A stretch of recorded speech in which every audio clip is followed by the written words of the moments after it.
তখন বিকেল 4টি। হঠাৎ করে একটা কল আসে এবং রিসিভ করার পরই বলে, এটা কি রিয়াদি বলছো?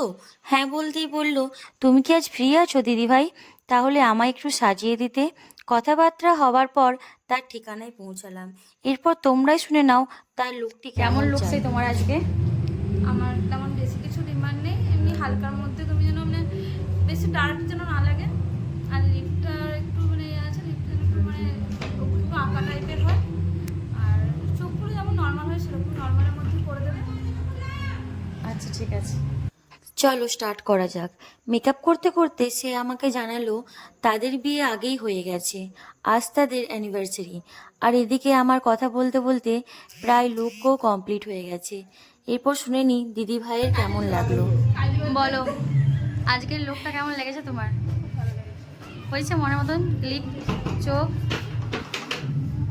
Thank you. সুন্দর হয়েছে? তোমরাও জানিও কিন্তু দিদিভাইকে কেমন লাগছে। এরপর দাদাকেও একটু রেডি করে দিলাম। তারপর তাদের দুজনের একসাথে একটা ছবি নিলাম এবং বাড়ির উদ্দেশ্যে রওনা দিলাম।